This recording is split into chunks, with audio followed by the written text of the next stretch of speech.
So today we have gathered here to worship Buddha. Lord Buddha, as you know, was Gautama, the one who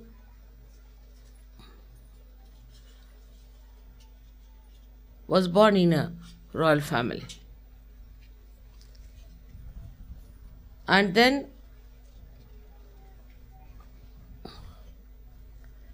he became an ascetic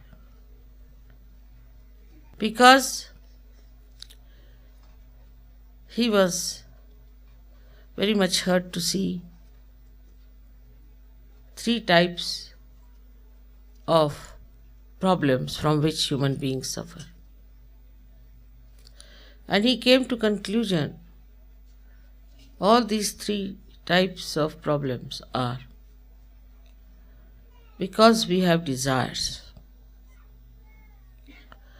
So he said that if you become desireless,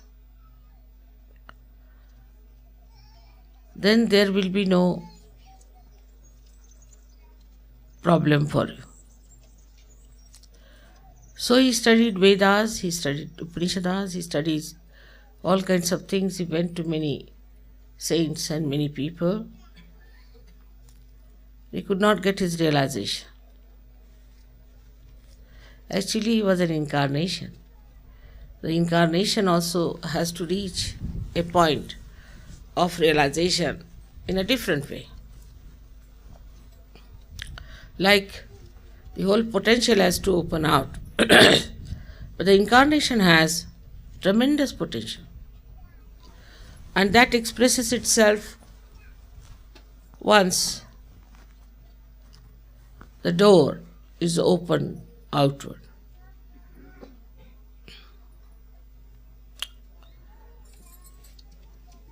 Buddha realized the greatest problem of human beings is his ego.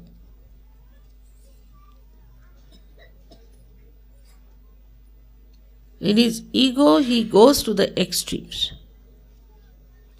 from one end to another. And so he worked throughout on the Pingala Nadi for us and stationed himself on our ego to control it.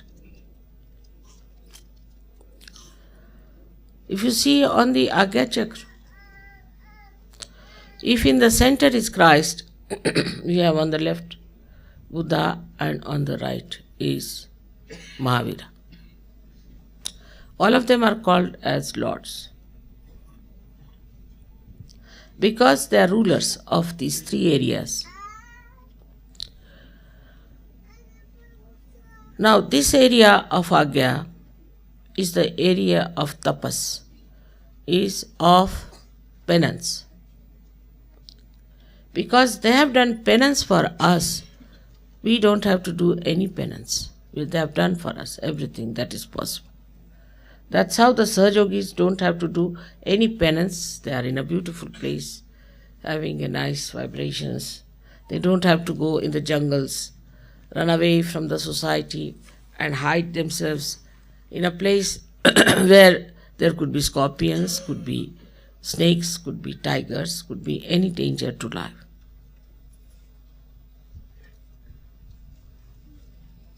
So the penance part is over, and also Buddha in his lifetime when he was alive, all the time he said there is no need to have any austerities. There's no need to have any austerities at all. If you read Buddha, his early teachings, then you will be surprised that he said there should be no austerities.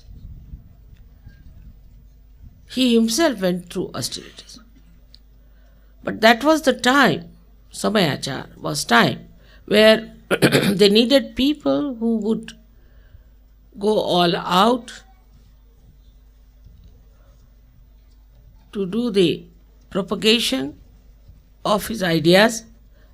So most of them took to a kind of a life, but he never believed in any austerities. Moreover, he was not a vegetarian. He died because once he went to a village and he was hungry, and he asked one of the hunters, we call them as kiratas, that I would like to eat now and I have to go for my work. He said that this morning I have killed a wild boar, but it must take some time, otherwise it's very hot blood. He said, doesn't matter.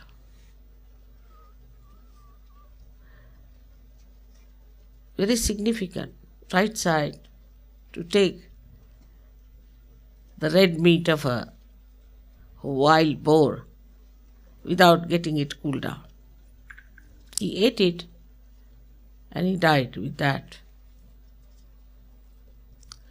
Everything that they do has a meaning. As we find meaning in the life of Christ, we find in the meaning of Buddha also. That is the reason why the Buddhists became vegetarians. Because Buddha died eating that hot meat, they became vegetarians. But that doesn't mean that everybody has to become vegetarian. Those who have ego, is better they are vegetarians. Right side people are better with the vegetarian food, more, and the left side more with the protein. That we know very well.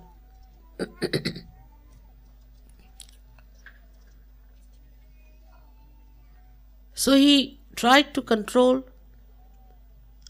the people who were with him in a way which was very loving and affectionate. But what was the accent in his message is to be understood. There was one boy who came to him and asked him that, sir, will you initiate me into Buddhism? It was not Ism that time. Will you initiate me? He said, my child, only the Brahmins can be initiated, meaning the realized souls. What is your birth? He said, sir, I don't know my birth. So went back to his mother and asked, what is my birth, mother? Who was my father? She said, my child, I was a very poor woman and I didn't know how to exist. So I had many lots. I lived. And I don't know who is your father. You don't know my father? He said, no. So he went to Buddha and Lord asked him, now who is your father? What is your caste? He said, sir, I have no caste because my mother told me that she had many lords and she doesn't know from where I am born, so I don't know my father.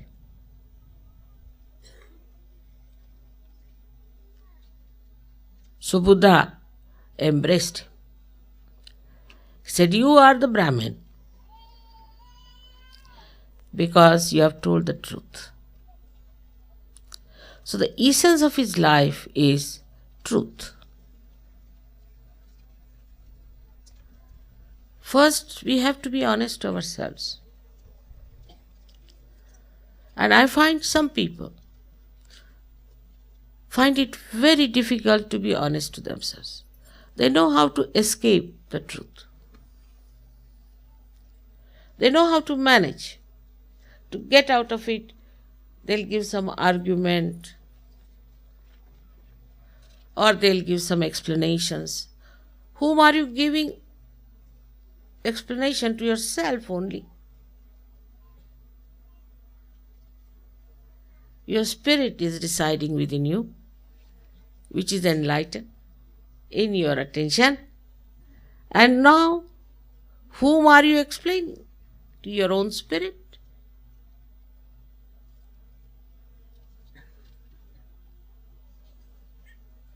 So the message of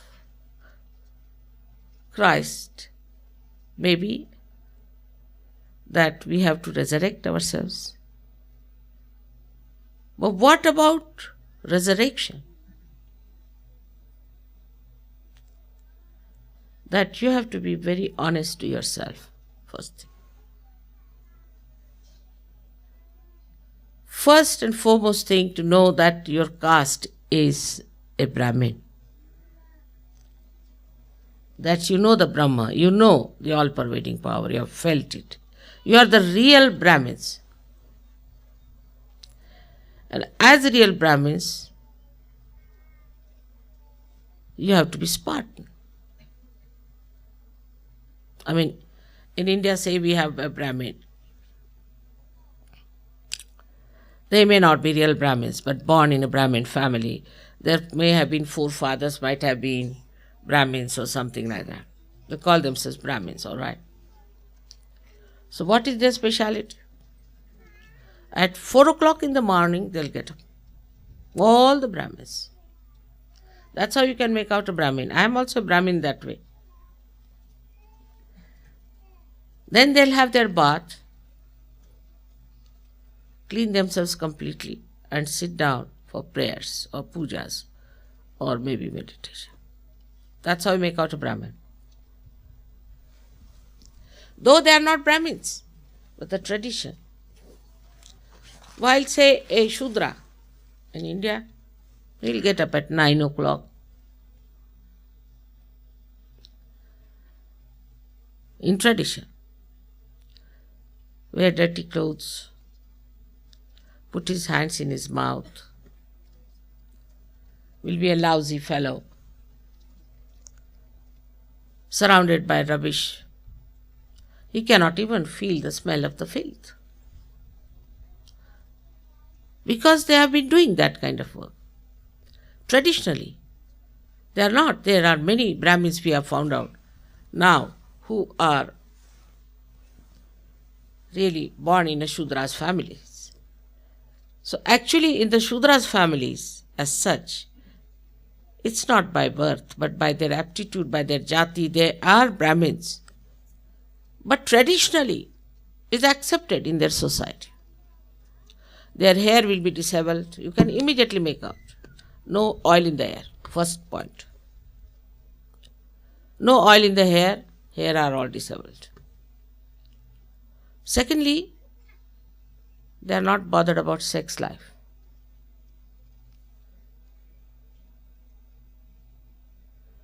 And amounting to the Rakshasas. It's only the Rakshasas who get interested in women, look at women and all that. Actually, according to Puranas, I'm sorry to say, is a quality of Rakshasas. Because when there was the churning, the Manthana took place. And Amruta came out of, the Ambrosia came out of the sea. Then Shri Vishnu knew the weakness of the Rakshasas.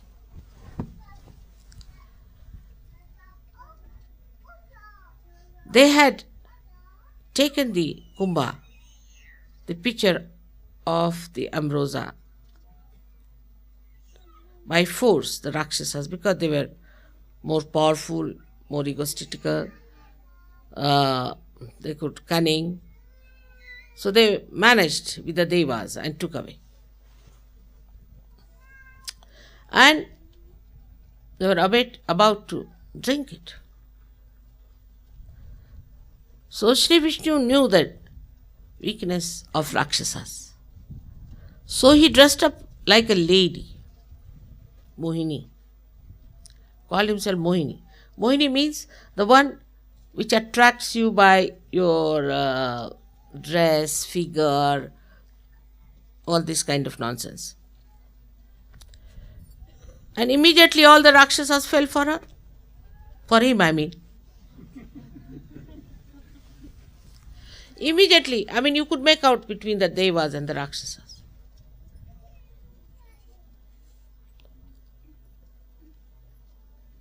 But say in Greece, they have made Devas into Rakshasas. Solved the problem. And as soon as he discovered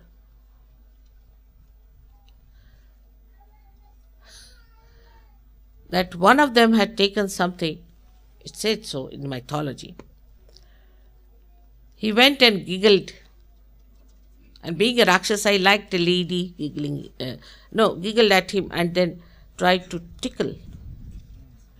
Rakshasa, very proud, a beautiful woman coming and tickling me. Oh.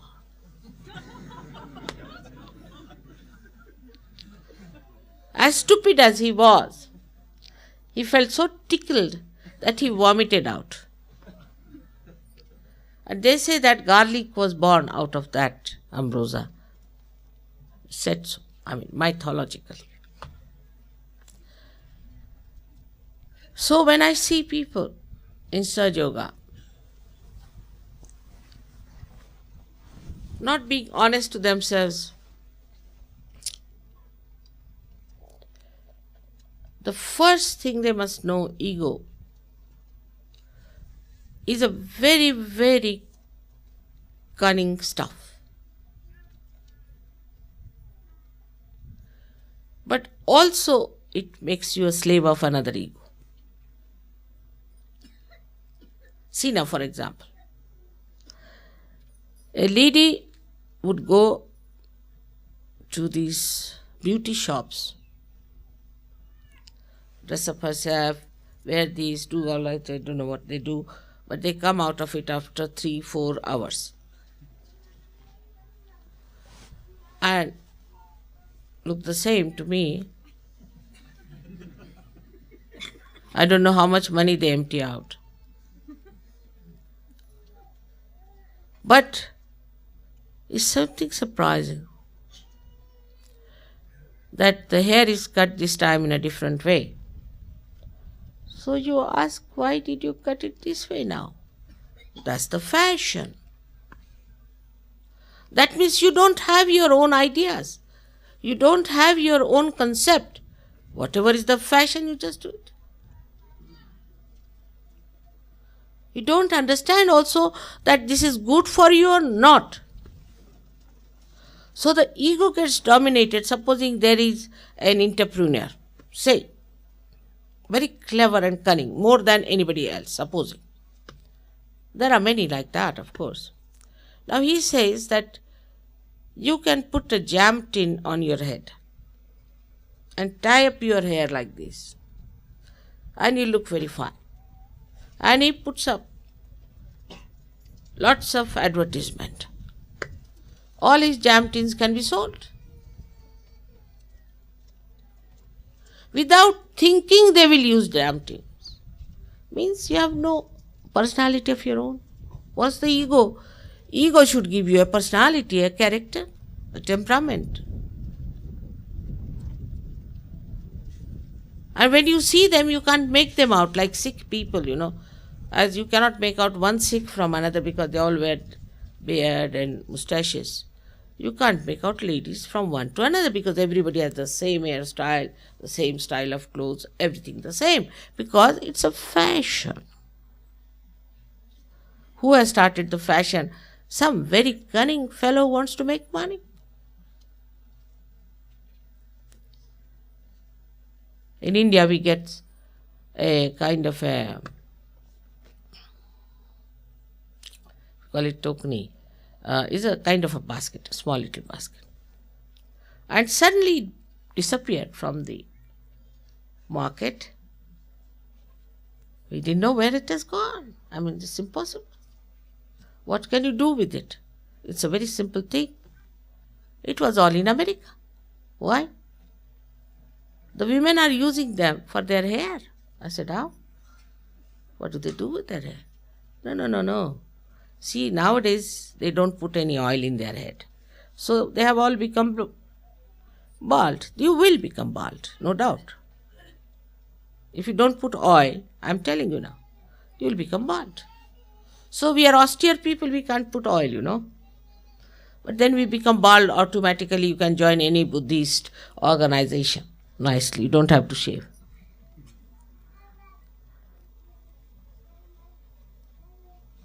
So they say that we have become bald now, so we have to have something. So they put those baskets, and on top of that they put what you call them wigs. Wonderful. But why? Why don't you put it on your head? No, you must have a nice fluffy hair, you see. For what? But that's the fashion. One day, one lady talking to me, her basket fell down and came down also the wig. And that's how I discovered.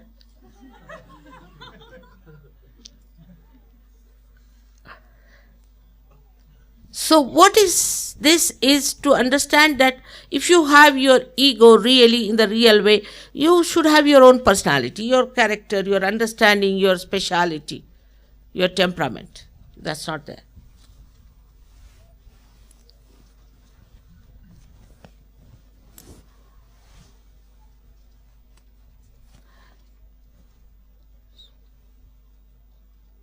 What did Buddha do? He said, get rid of everything, your hair, even your eyelashes, anything that can be shaved off, hands, feet, everything shaved off. Imagine if you are following Buddhism, what would have happened to us? And he said, all right, just wear a kashaya, means saffron clothes. Come with the saffron clothes, with everything shaved. And the ladies could wear only 2 dresses. One on the blouse and one a sari. That's all. No petticoats, nothing. Whether you are a queen or whether you are a sweepress. All of them should look alike. So no fashion anymore.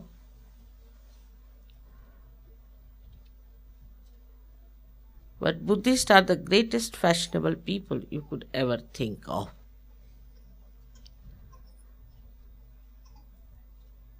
If you go to Japan, you'll go mad if you see their fashions.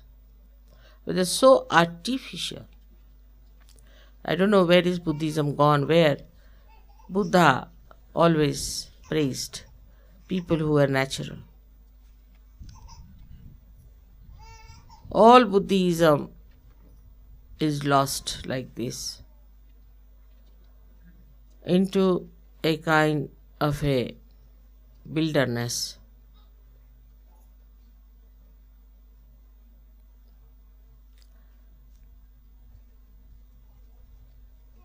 Another thing, the right-sided people have a problem. Because if you become too right-sided, you neglect the left side, neglect your Muladhara, because, you see, what's wrong? What's wrong?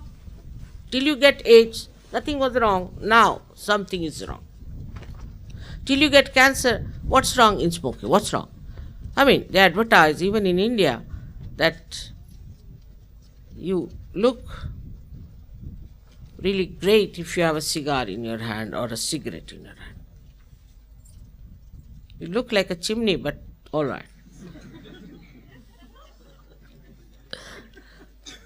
So they pamper your ego by telling you all these things and you start doing it. And in that doing, you just forget that you are a stupid fool.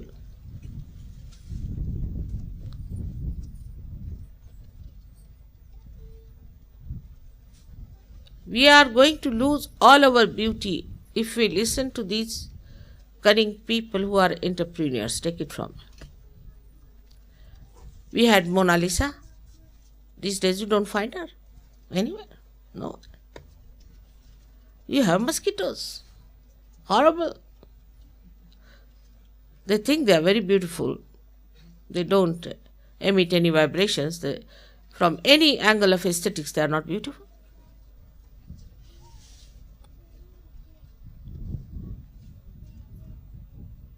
And by the time they are 40 years, they look at least 80. So, what has happened is that we are playing into the hands of our ego and our Muladhara is lost. Muladhara is the brake, is like a brake. The right side is the accelerator and the left is the Muladhara, which is the brake. What's wrong?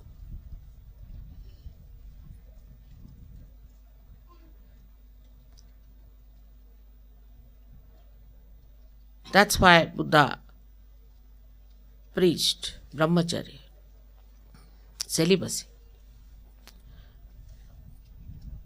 Because if you go too much to the right side, now there are many complications. I can hear them for many people, that those who are overactive can't produce children. First, what's wrong?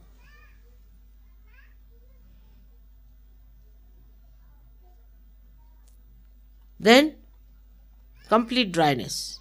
They cannot have children. And if they have children by chance, may turn out to be Rakshasas only. So, too much asceticism can take you too much to the right. That's why Buddha said no asceticism is needed.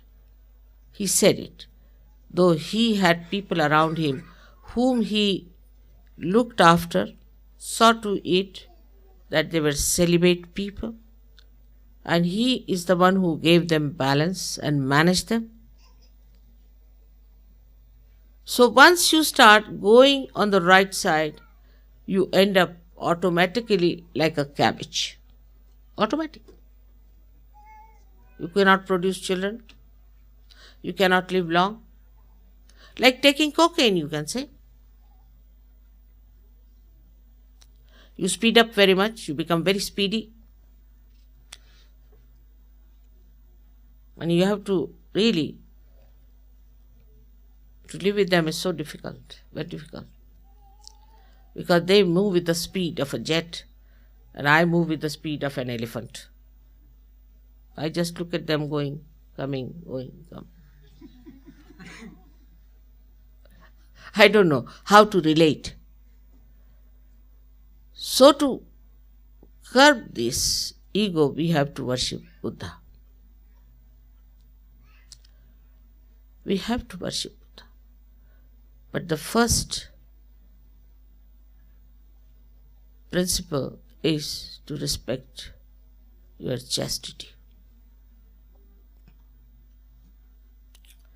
To respect Buddha means to respect your chastity.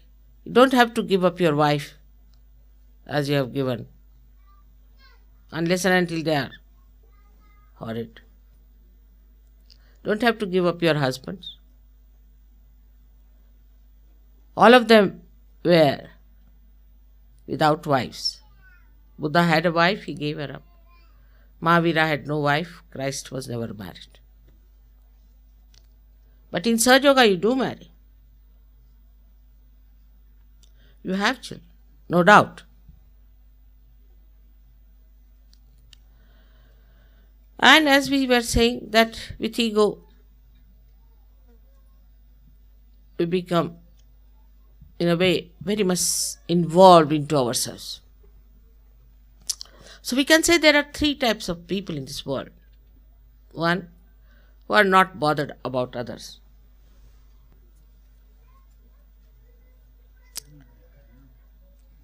So the first message of Buddha is honesty to yourself. And the first area where one has to see the honesty is in your chastity.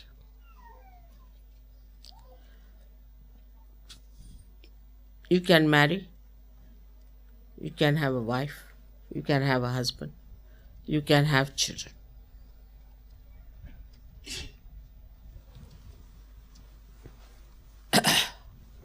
So this ego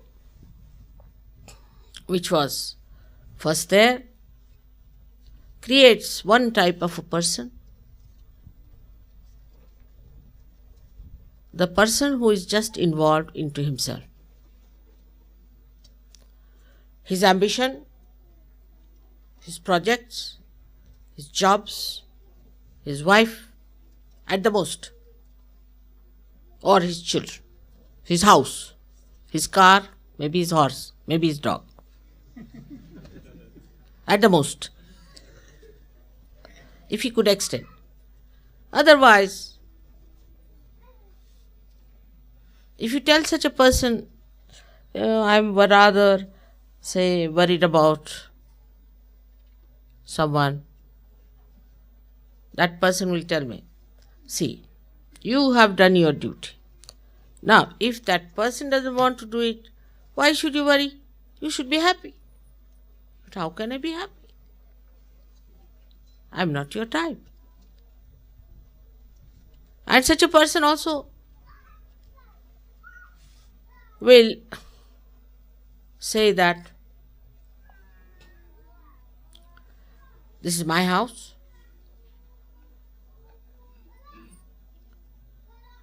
So why should I worry about anybody else who has no house? This is my room.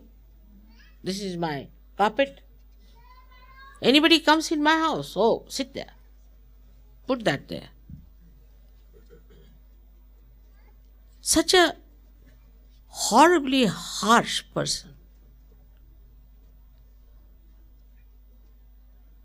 My and mine goes on work. And this ego then spreads more and more and more and more. And then I believe in an ideology like Hitler did it. He must have been hurt by some Jews, might have been. So that hurt he was completely built into a big, horrible prison by his ego, and he wanted to kill every Jew.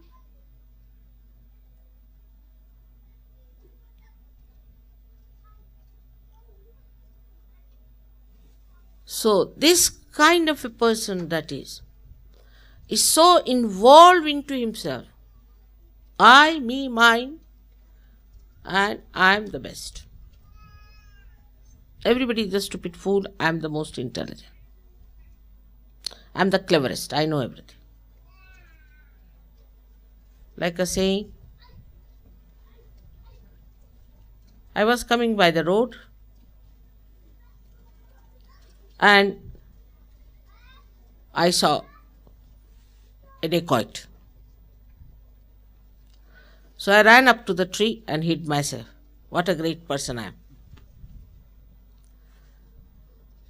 Then the dacoit came and he threatened me.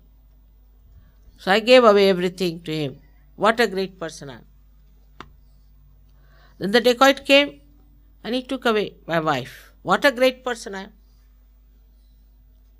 Certificate. And he is very happy.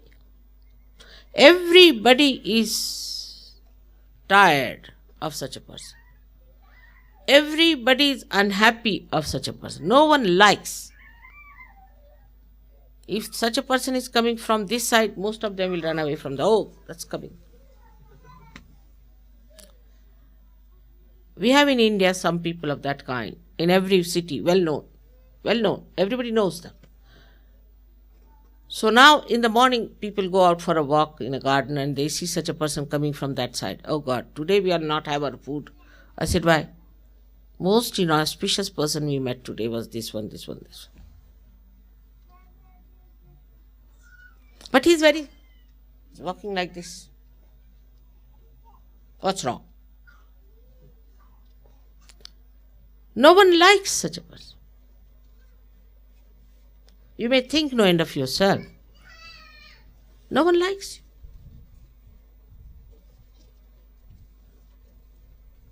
Countries after countries there have been people. Such a collective nonsense it is.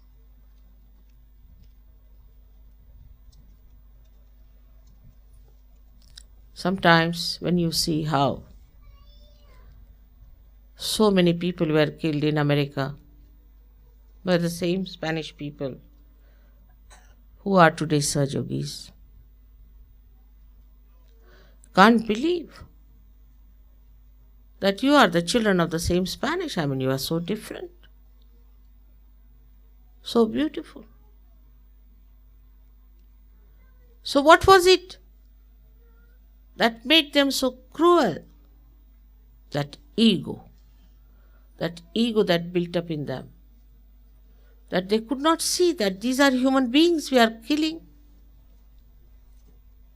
We have aggressed their country, we are here, we are killing them, we have no right to be there. Same with the Portuguese. They all disappeared into Brazil while they belonged to Portugal, and Portugal there are only 5% people left. They are not bothered about Portugal, which is very, very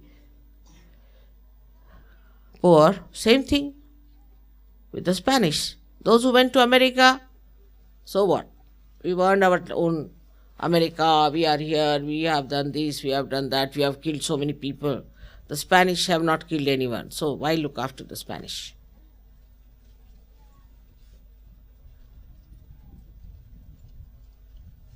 And this is how their ego brought forth such a destruction. When I went to Colombia first time, I don't know, one gentleman knew about me. He asked me, "Mother, are you the one who is known to be a spiritual leader?" I said, "Yes, I am." "So what?" He met me in a party. I was surprised he called me mother. So he said, "Can you bless our country with something that we can outwit these Americans? Let there be something from the nature. We have got wheat, we produce wheat here, and these people want to buy it at such a low price that we can't even maintain our families. It is so low price that we cannot really economically do it. We starve ourselves and sell this wheat to them." So now, in Colombia, that shanty town of Colombia, Bogota, now has become the most developed one. They all travel by first class. And Americans are taking cocaine and washing their feet.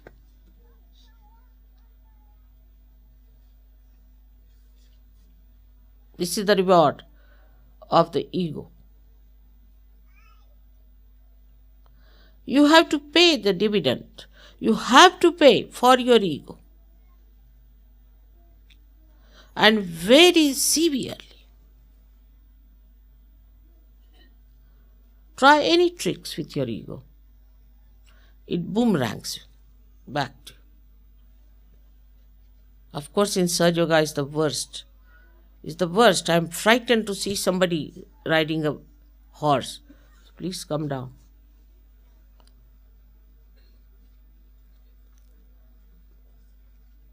I must also mention another type of people that there are who are left-sided. They are always complaining. I've got a headache, I've got a pain here, I've got a pain there, I've got this. All kinds of diseases they will have. Like I read a book of Jerome that one fellow read. I hope you people are not in a hurry.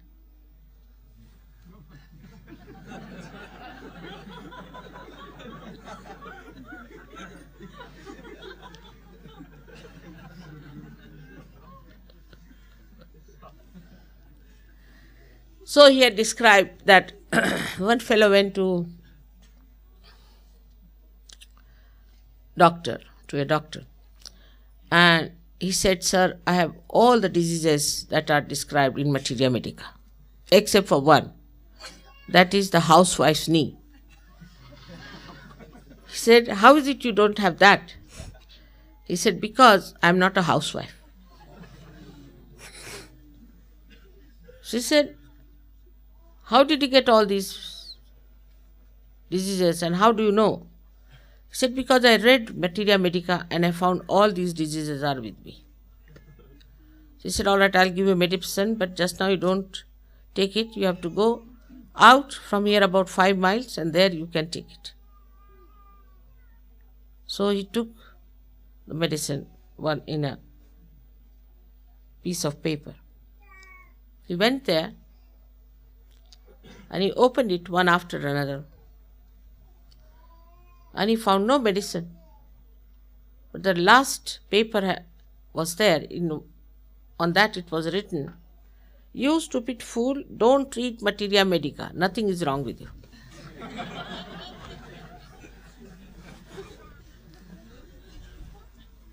So the complaining people are another one. And they are really bhutish, sometimes they're very troublesome. If you just say, how do you do? If I by mistake say, then there's a list of things. Oh God, why did I say such a thing to this person? This list of things, one after another. This happened this morning, this happened, evening, this happened, that happened. Everything happens to them. And the food was so bad and they treated me so badly and the Sahajogis were so bad and they didn't take me there and they troubled me so much and I was left alone, nobody bothered about me. And they are very cruel to me and this leader is very harsh to me, he doesn't treat me well and this, please remove this leader, and he did this and did. What did he do? He didn't allow me to take water. Why will he not allow you to take water? Something stupid like that, they'll tell you. Sometimes I feel, where are those great saints lost? Who were the third type of people who didn't care for themselves and who were not involved in them, but they were involved in others, who were bothered about others. What's the trouble of another person? What is the trouble our leader is having? How am I behaving towards the leader? What am I doing to him? Am I of any help to him? Have I given realization to anyone? Have I given any money properly to him? Am I sensible, or I trouble him all the time and then I go on complaining to mother? These people can never be satisfied. One is over-satisfied, the another one is never satisfied.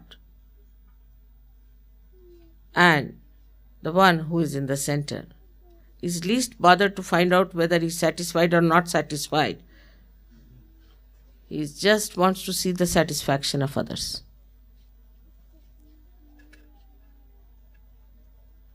And that is what is to be seen in Buddha's life. How he was and how he respected. So the people who today are worshipping Buddha should know that his message of truth,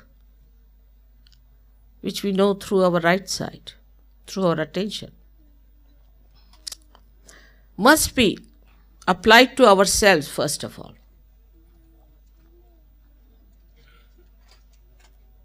People will tell me, Mother, his vibrations are not all right. This house has no good vibration. That has no good vibrations.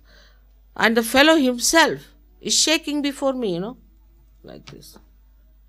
And I say, what about your vibrations? Oh, I'm getting too much. But I'm also getting too much, so please. The problem with Sahajogis sometimes is that they don't know the importance of what they are. They are not aware. If their ego was correct, in that ahankara, ego, the essence of it is aham bhava, is that I am a Sahajogi. I am a Sahajayogi. Now keep the point of honesty with it. Honestly, I am a Sahajayogi and I am a follower of a religion which is a universal religion which is innately built myself. There's no hanky-panky about it. It's my experience and I believe in it fully. And it's innately within myself. This is the Aham Bhava. I don't know what is in the English language. It could be I-ness. I-ness. Then I am on this earth now. This life is for the work of God. And for that, I have to be a pure person. Because I belong to Vishwa Nirmal Dharma. I have to be pure. I have to achieve my purity through meditation, through every way, watching myself. I have to be a pure person. And if I am a Sahajayogi, if I am united with that all-pervading power of love, I should be the medium to give that love to others and compassion. I have no time for other things. Other things are of no value. My attention has to be pure. My life has to be pure. I say one thing, do another thing. I cheat myself morning till evening. Then I have no I-ness. I have no self-respect. If it is possible, why not manage something free? Say, if mother has a house, let's go and have some nice time there. After all, it's Nirmala house. So we can have something free. No self-respect. We let us save some money if possible here and there. No self-respect.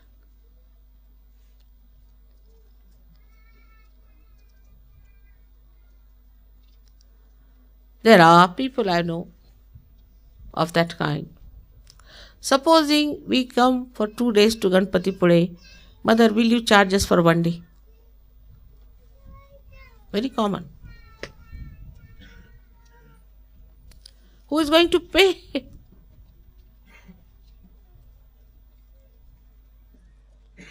I have to pay. At least for my food, for my stay. I have to pay. It's not like Buddha's time when they had to give up their whole kingdom. Everything to Dhamma. Every pie, everything that they had, even their hair, I think. Everything to Dhamma. And just come absolutely bare. No children, no wife, no father, nothing. That was Buddhism. That was Buddha's style. He had his disciples like this, and they used to walk miles together to preach from one place to another in thousands. What an impression it must be on people when they see all this.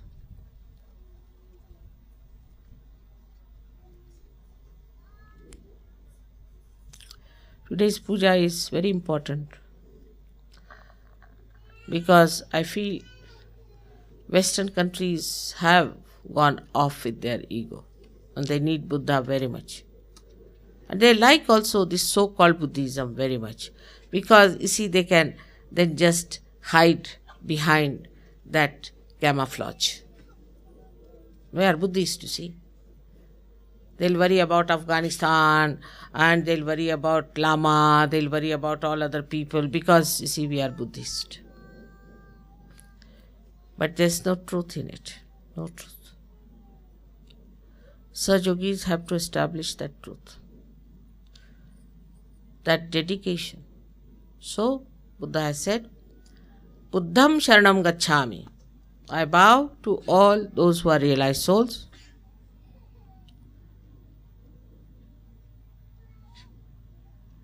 Dhammam Sharanam Gacchami. I bow myself to my dharma, that is Vishwanirmala Dharma. And then lastly is Sangham Sharanam Gacchami. I bow to collectivity. In these three things he has solved the problems of all three types of people, if you see that. First is the Buddham, the one who is a realized soul. All the realized souls are to be respected, to be surrendered to. I find one Sahajayogi talking about another Sahajayogi in a very funny manner, for nothing at all, no respect. Buddham Sharanam Gacchami. I surrender myself to all the Buddhas. Now there are 8, I counted, but we have so many. All Buddhas sitting here. Those who have known, those who are Gnostics, who are Vidas, Vidvanas, are sitting before me. So I surrender myself to them, as he says, Buddham Sharanam Gacchami. You must respect every Sahajayogi, whether he is from the black race or a white race or a blue race, whether he is from Spain or from Italy or from India or from any other place, whether he is from Jew religion or from Islamic religion or any religion whatsoever, whether he is a legitimate child or illegitimate, whether he comes from aristocratic or a rich or royal family or from the poorest of poor,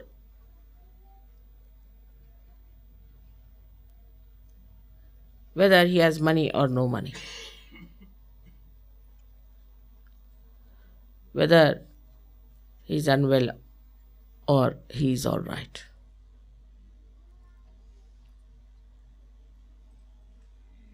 Whether he had a very bad past. Everything has to be forgotten. The past. They are all Buddhas, and all the Buddhas must be respected and surrendered to their wishes. I mean, I surrender to your wishes all the time. I become now so desireless that I have to tell you that you better desire. Otherwise I am useless. I have no desires. As if my power of desire has gone into your heads and I have nothing left. So you have to desire. Then the Dhammam Sharanam Gacchami is very important. What have we done for Vishwanirmala Dharma?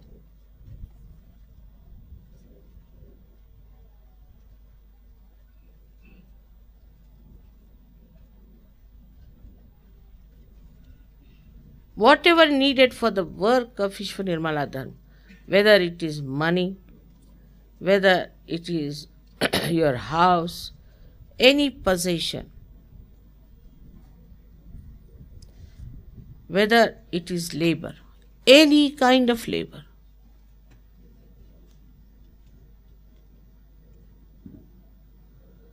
I see some people will do every sort of work. And some people will never do it, whatever it is.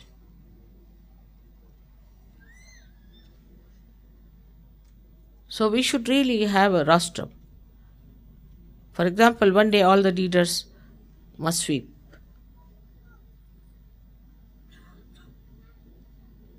Second day all the ladies must sweep or do something. So that when you have full idea as to how to respect each other, also when you start doing something, then you really have respect. Very easy to criticize others. I have seen people who can't write 2 lines, can criticize Shakespeare, can criticize Tukarama, can criticize Ganeshwara. 2 lines of poetry you can't write. What are you criticizing? They can't paint even with one color, are criticizing this, criticizing that. I mean, how can you criticize anybody? The one who has given no realization to anyone, done nothing, is criticizing the leaders. But they have given realization to so many people. How many people you have given realization? Please do little bit at least like that person, then you can criticize. Everything is done through criticism. I think that is the worst thing that we can do to ourselves, because criticism only is the very depraved ego which takes to.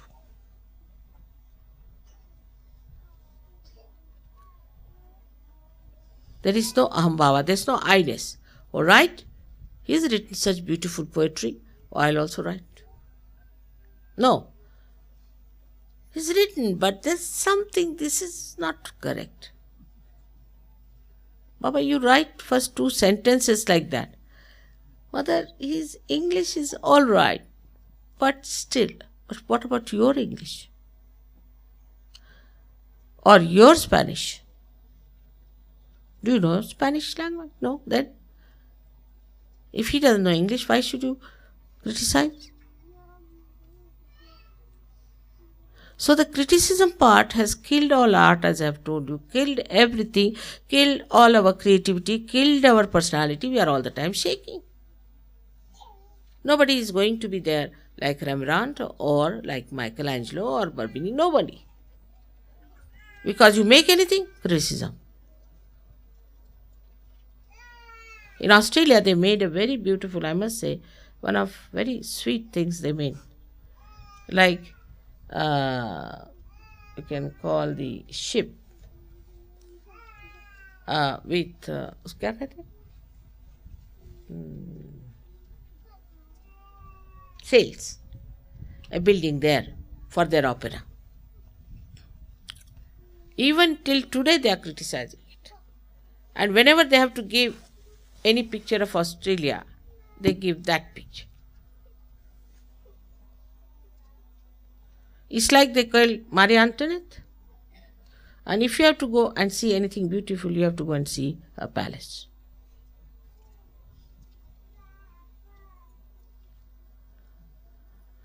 Criticism is all right if you are an expert and a master. All right? A master has a right, of course. But you haven't got even the slightest of that art. How can you criticize? So this depravity of the ego, you can see in the life of Buddha, who was light, who was enlightenment, who was compassion, who was knowledge, who was joy. In his life, you see, he never criticized anyone.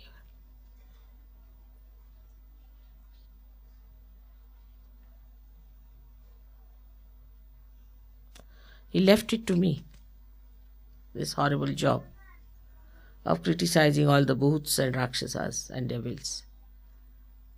He just took an easy gear course. Why to fight the wall? Leave it alone. I wish I could do that, but could not. I tried. First 3 years I tried. But you just can't help it. You have to fight it out. But you don't criticize each other. I feel very hurt myself. As if my one hand is criticizing another.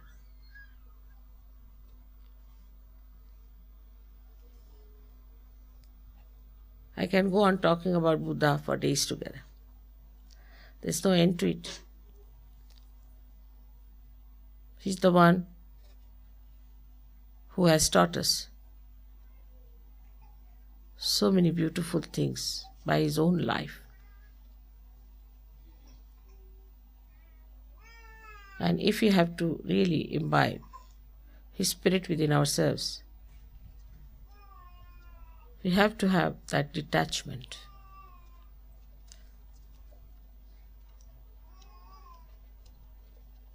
From within.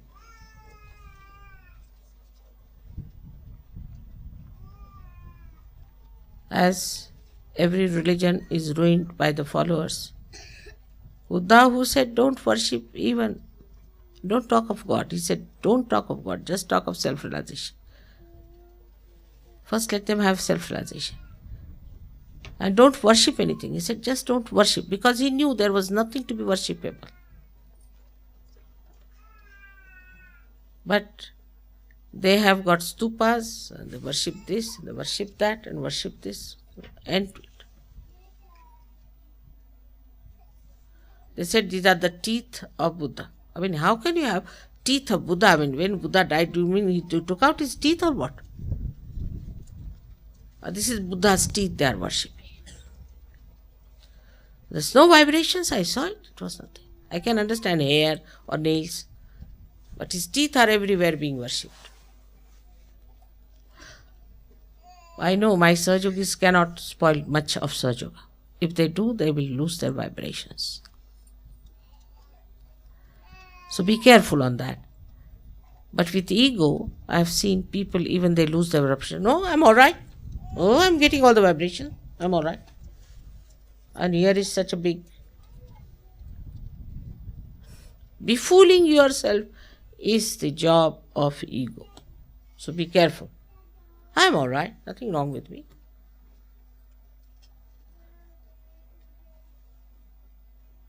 On today's great occasion, let us think of the hazardous time he had and the way he has created for us this Sahaja. That we are bathing in the light of their compassion, their hard work, their dedication, their sacrifices, all that. The truth is going to make us beautiful. May God bless you. Are you feeling very hot? All right. You can put your hands towards me. It's air conditioner working. I am feeling frozen here actually. I am just thinking all these beautiful things you have given me. Buddha never had them. He never had any comforts. So now we have to show that we are worthy. That's the word he used, arihant. Arhant, the worthy. Are you worthy? Worthy of Sahajayoga. We have to be worthy of Sahajayoga. Arhant is the word.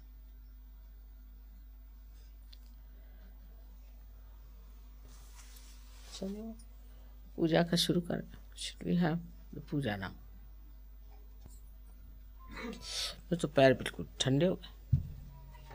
Talking about Buddha has cooled me down completely. एकदम बर्फ, ice. Put your hands like this, all of you, while doing the puja.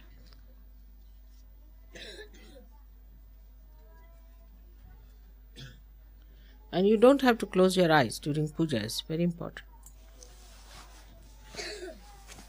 And also not to put down your heads, because you are all Sahajogis. Feeling very cold, I don't know. What about you people? Feeling hot? No.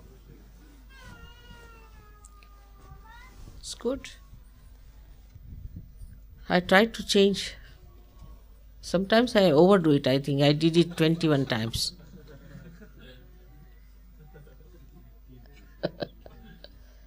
All right.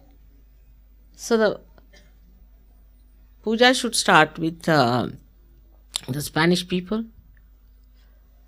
Jose, come along. But you have no wife, but it's all right, doesn't matter.